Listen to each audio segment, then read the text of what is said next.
Bismillahirrahmanirrahim. Assalamualaikum warahmatullahi wabarakatuh. Alhamdulillahirabbil alamin wa bihi nasta'in 'ala umuri dunya waddin. Asyhadu an la ilaha illallah wahdahu la syarika lahu wa asyhadu anna Muhammadan 'abduhu wa rasuluh. Allahumma shalli wa sallim wa barik ala sayyidina Muhammad abdika wa rasulika nabiyil ummi wa ala alihi washabihi ajma'in. Rabbi shrah li sadri wa yassir li amri wahlul min lisani yafqahu qawli. Rabbana zidna ilma warzuqna fahma waj'alna minasy sholihin. Ya Allah, ya Rabb, yang Maha Pengasih lagi Maha Penyayang, ampuni ya Allah dosa kedua orang tua kami. Ampuni ya Allah dosa kami ya Rabb. Ya Allah, mudahkan kami mencari ilmu, mudahkan kami mempelajari ilmu, mudahkan kami ya Allah memahami ilmu dan mengamalkannya. Ya Allah, berkahi majelis ini, berkahi ya Rabb rumah kami ya Rabb. Amin ya rabbal alamin. Mari kita mulai kajian tasawuf, manajemen hati, manajemen qalbu, kitab Al-Hikam karangan Syekh Imam Ibnu Athaillah Sakandari. Semoga Allah merahmati dengan bacakan umum kitab. Ada berpahala yang kita ajarkan kepada Nabi Muhammad SAW dan sahabat-sahabatnya, kemudian dari para tabi'in, tabi'ut tabi'in, untuk Syekh Abdul Qadir Al-Jailani, untuk Syekh Imam Ibnu Athaillah Sakandari, untuk guru-guru kita, kedua orang tua kita, dan kaum muslimin dan muslimat pada umumnya. Al-Fatihah. A'udzu billahi minasy syaithanir rajim. Bismillahirrahmanirrahim. Alhamdulillahi rabbil alamin. Ar-Rahmanir Rahim. Maliki yaumiddin. Iyyaka na'budu wa iyyaka nasta'in. Ihdinas siratal mustaqim. Siratal ladzina an'amta 'alaihim ghairil maghdubi 'alaihim waladdallin. Amin. Ilahi anta maqsudi wa ridhoka maqsudi. Ya Allah, Engkau yang kami tuju, ridhomu yang kami cari. Bapak, Ibu, jemaah pengajian yang dirahmati oleh Allah Subhanahu wa taala. Baik, sebelum kita masuk hikmah yang ketujuh, ya Pak, ya Bu ya. Kita ulang sedikit hikmah yang ke-6 ya, yang lalu. Syekh Imam Ibnu Athaillah Sakandari, semoga Allah merahmati dan meridhoinya. Beliau mengatakan dalam kitab Al-Hikam, ini hikmah yang ke-6 ya. Janganlah ada kiranya lambat waktu karunia Allah di samping bersungguh-sungguh dalam berdoa, menyebabkan putus harapanmu kepada Allah. Nah, jadi Al-Imam menasihati kita, mengajarkan kita supaya kita jangan putus harapan, jangan putus asa, jangan berhenti berdoa ketika belum diijabah doa kita. Ini nasihatnya ya. Kemudian nantinya hikmahnya, karena itu Allah telah menjamin kepadamu pada memperkenankan doamu pada apa yang dipilih oleh Tuhan untukmu. Jadi Allah memperkenankan doa kita itu Allah yang milih, Allah yang menentukan, bukan kita yang milih. Kadang apa yang kita pilih belum tentu baik menurut Allah, betul. Kalau apa yang Allah pilih sudah baik tentu untuk kita. Ya. Ini baju.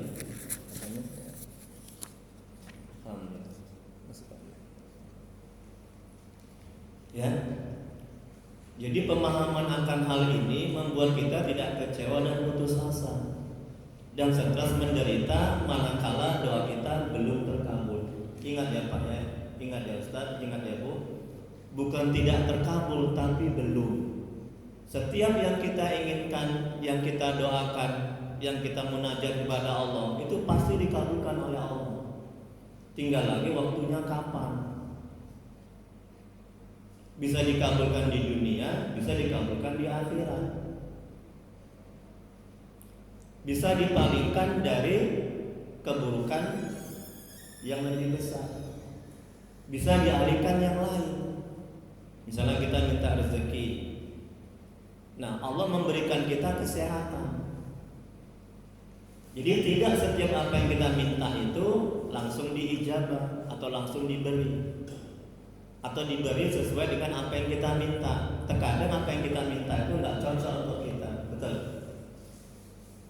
Terkadang apa yang kita minta itu demi memenuhi objek-objek nafsu. Ya. Nah, ini harus kita pahami. Ini kata Al-Imam, karena itu Allah telah menjamin kepadamu pada memperkenankan doamu pada apa yang dipilih oleh Tuhan untukmu, tidak apa yang kamu pilih sendiri untukmu.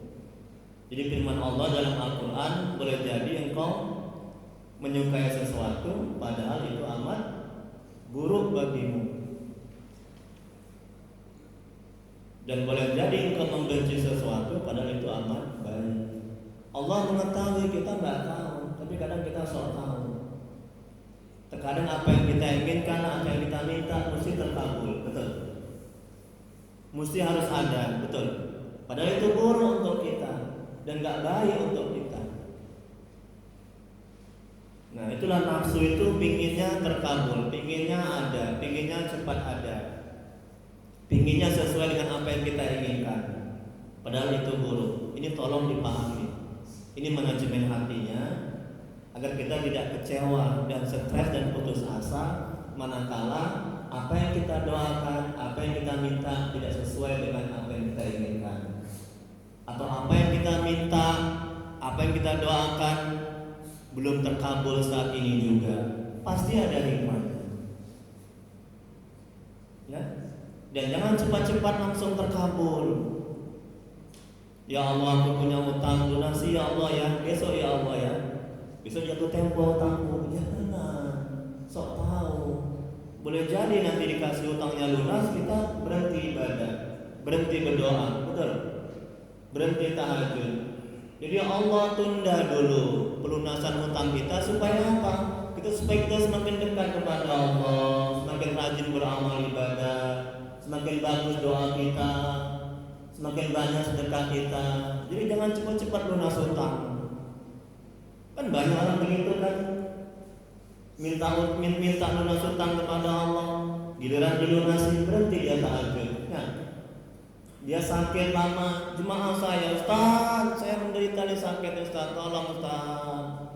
Udah lama nih saya beribadah tahajud, giliran disembuhkan kendor ibadahnya. Tengok, lebih baik mana? Lebih baik sakit dia dekat kepada Allah, atau dia sembuh tapi dia jauh dari Allah? Lebih baik mana Bu? Baik mana Bu? Baik sakit kan? Tapi nafsu kita tidak menginginkan itu, nggak suka. Dia mau cepatnya sembuh aja, sehat aja. Nafsu itu tabiatnya buruk, kecuali nafsu yang diridhoi oleh Tuhan, oleh Allah. Ya. Jadi kalau minta sehat, ya Allah berikan aku sehat. Memang sehat ini baik untukku. Nah begitu doanya. Jangan ya Allah beri aku sehat, udah begitu aja. Giliran dikasih sehat, berhenti amal ibadahnya, berhenti tahajudnya. Itu kan sakit namanya. Tapi kalau misalnya sakit membuat kita dekat kepada Allah, membuat kita mengenal Allah, itu kan sehat namanya. Jadi jangan minta sembuh segera, ya Bu ya. Itu hikmah yang ke-6. Kita masuk hikmah ke-7. Sekarang Bu, coba lihat Bu materinya. Sudah dapat semua ya. Masya Allah, enak nih kajian hikam nih ya. Tenang hati kita ya. Nggak stres kita, nggak menderita kita menghadapi hidup ini. Apalagi sekarang banyak cobaan. Orang yang nggak mengaji hikam, tidak mengaji tentang hati ini, aduh stres dia menderita dalam hidup ini. Ya, Makanya harus kenal hati, harus kaji hati, manajemen hati. Baik, hikmah yang ketujuh, Syekh Imam Ibnu Athaillah Sakandari, semoga Allah merahmati dan meridhoinya. Beliau mengatakan, jangan Anda diragukan. Ini juga masih ada hubungannya dengan hikmah yang keenam. Ya, tolong dipahami, tolong disimak baik-baik. Jangan mengantuk, jangan pikirannya kemana-mana, nanti salah mengamalkan. Ya, harus fokus kaji al-hikam ini, kaji tentang hati ya. Tolong perhatikan. Jangan Anda diragukan pada janji Allah oleh sebab tidak atau belum terjadi sesuatu yang dijanjikan, meskipun zamannya telah tertentu. Hal ini supaya jangan ada keraguan itu menimbulkan kerusakan pada mata hati Anda dan memadamkan nur cahaya rahasia batin Anda. Tengok ini, Masya Allah, tabarakallah. Makanya nggak salah.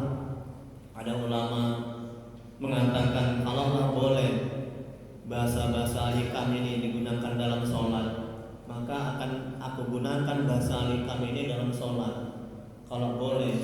Tapi bagusnya bahasanya ini ya.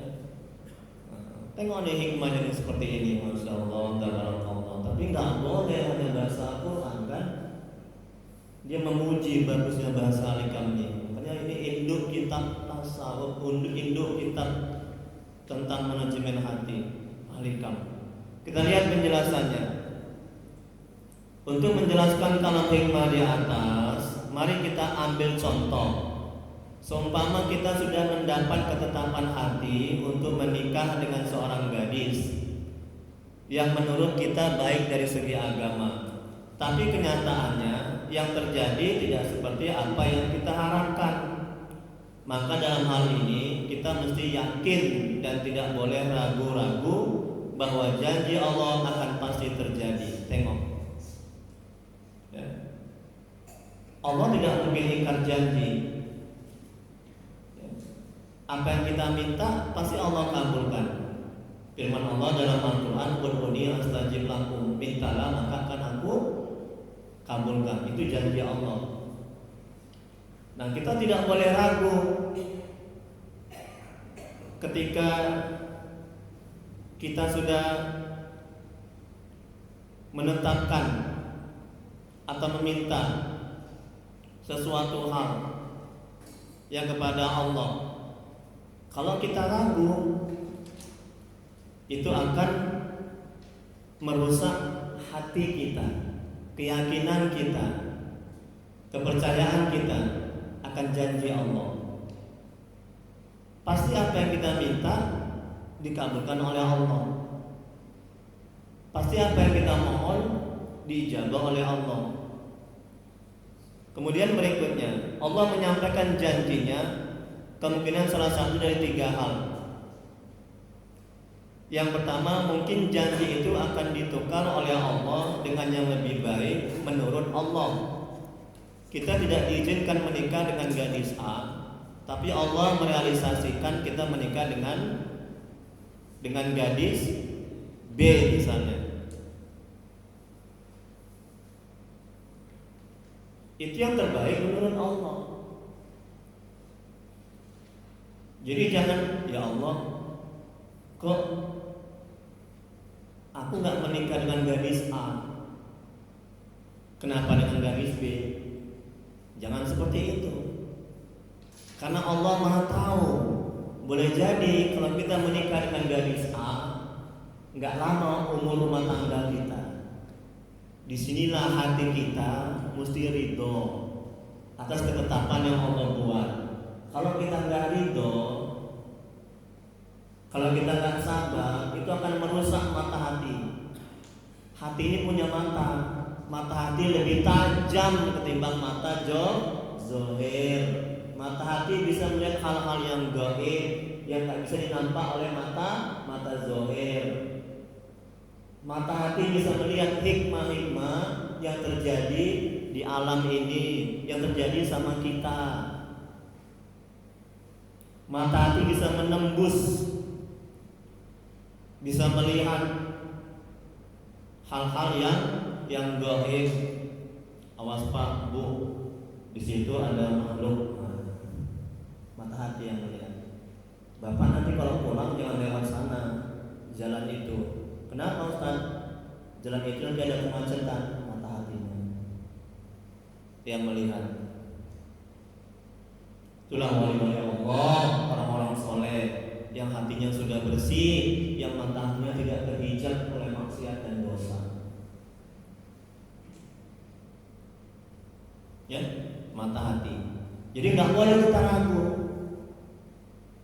Kenapa Allah buat begini? Kenapa Allah kasih aku nikah dengan ini? Kalau ragu, kata al-Imam, itu akan merusak hati kita, mata hati kita, membuat kotor hati kita. Kemudian berikutnya yang kedua, ada kalanya janji Allah ditepati oleh Allah di akhirat dengan menjanjikan hal keadaan ini sebagai pahala buat kita.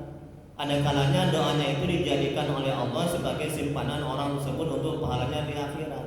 Kalau kita tahu pahala di akhirat itu lebih baik, atau balasan di akhirat itu lebih baik ketimbang balasan atau diijabahnya di dunia, kita nggak akan stres, kita nggak akan kecewa. Ini manajemen hatinya. Jadi ketika doa kita belum terkabul atau apa yang kita hajatkan belum terwujud, jangan kecil hati, jangan kecewa.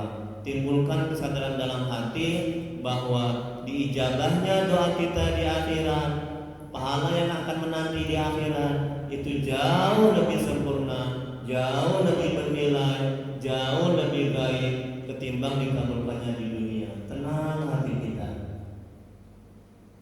Jadi kalaupun kita nggak menikah dengan gadis A, misalnya tadi, kita menikah dengan gadis B, itu yang terbaik menurut kita. Ketika kita minta sesuatu belum dikabulkan di dunia, itu yang terbaik itu Allah kasih dan Allah kabulkan nanti di akhirat. Sesungguhnya pengabulan di akhirat, diijabah di akhirat, pahala di akhirat itu jauh lebih bernilai dan berharga ketimbang di dunia. Itu setan menjauh, ya, hawa nafsu melemah tertekan, sehingga hati kita tenang.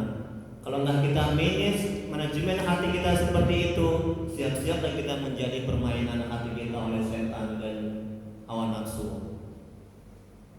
Jadi keselamatan seseorang itu di dunia dan akhirat, di dunia terutama itu bergantung sejauh mana dia terampil dan pintar menata hatinya. Kalau dia nggak pintar menata hatinya, siap-siap dia menjadi permainan para setan dan hawa nafsu. Ingat musuh kita itu 3, setan, jin yang dalam tubuh kita, dan nafsu. Ini 3 buruk, kecuali jin yang muslim. Kenapa kau serukiah? Kenapa kau masuk dalam tubuh ini? Kau jin kafir kau, keluar kau sekarang, atau kau syahadat dulu menjadi muslim. Tidak? Siapa kau rupanya? Besok kali kau nggak mau dia sudah syahadat. Ya, jin kafir. Korin, tahu korin tanpa? Dalam Al-Quran juga ada itu korin. Korin dari bangsa jin yang kafir. Itu yang membisikkan keburukan dalam tubuh kita. Dan dia bisa muslim, bisa baik, bergantung amal ibadah kita. Termasuk juga Nabi, kan ada hadisnya kan, Rasulullah SAW bersabda bahwa setiap manusia itu sudah diikuti oleh jin, oleh korin dari bangsa jin yang kafir dan korin dari bangsa malaikat. Korin dari bangsa malaikat membisikkan kebaikan. Nabi korinnya dari bangsa jin yang muslim yang membisikkan kebaikan. Masuk jin dalam tubuh itu, dalam pasien. Kalau kau nanti nggak keluar, mati kau aku bikin nanti ya, jin kafir. Sebelum kau mati, bagus kau syahadat. Nggak mau dia, menolak. Dia mau mukul saya, ya. Dia berontak. Itu ya. Oke, itu musuh kita. Kemudian yang ketiga ibu ya, Janji Allah itu dilaksanakan juga oleh Allah, tetapi agak lambat dari waktu yang telah ditetapkan. Misalnya dilambatkannya pernikahan kita karena dia menghendaki agar persiapan kita lengkap.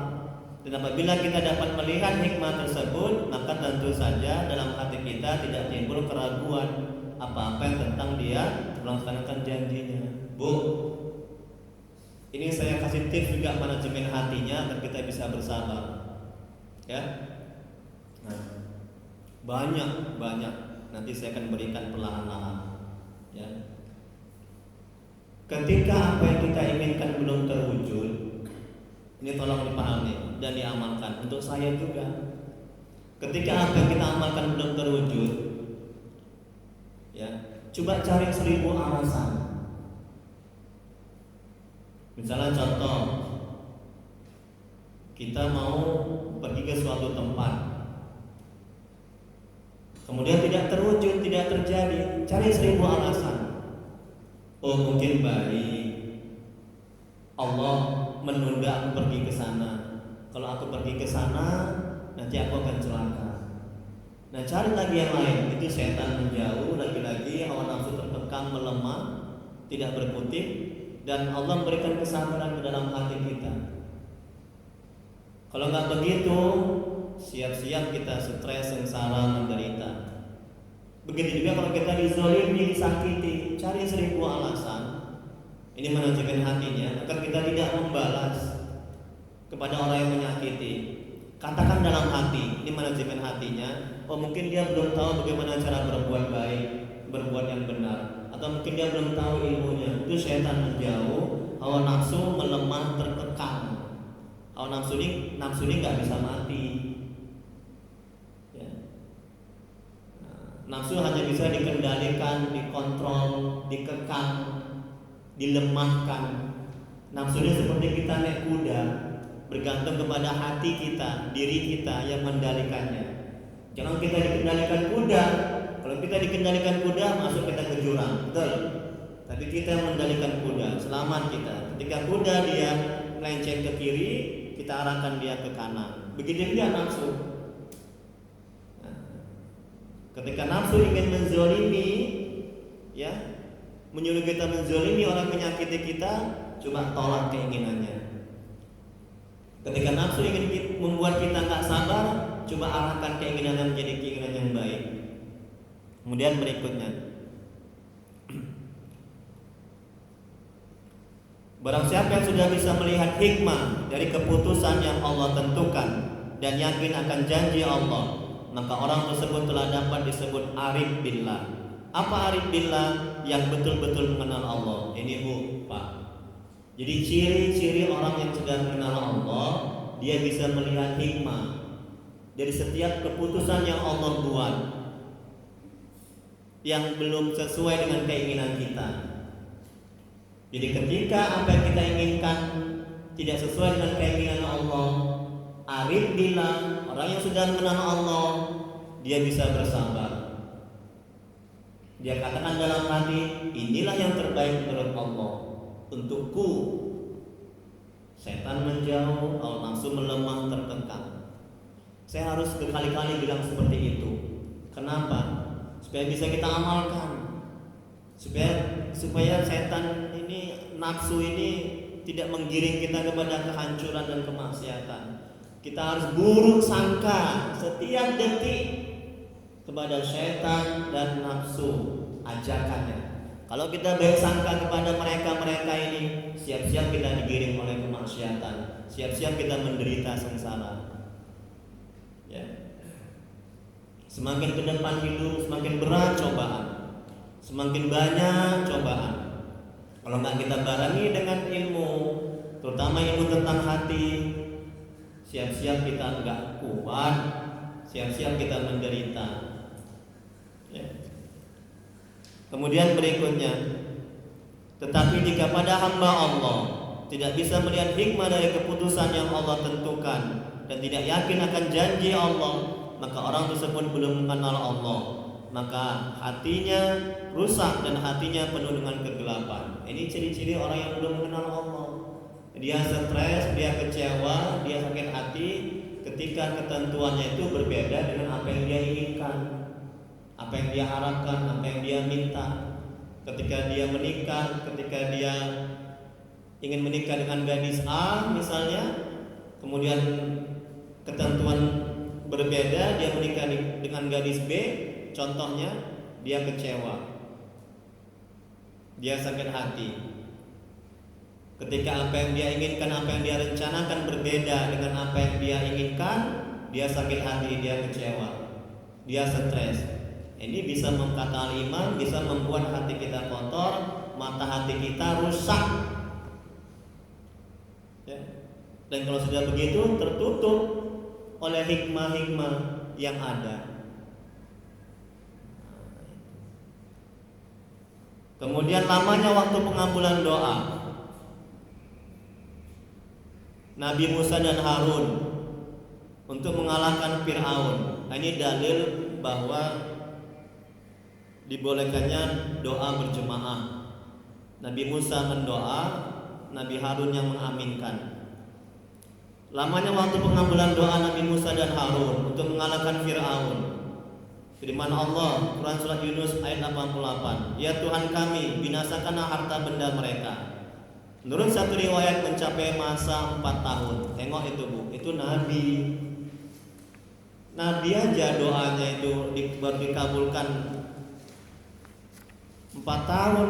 Apalagi kita yang bukan Nabi.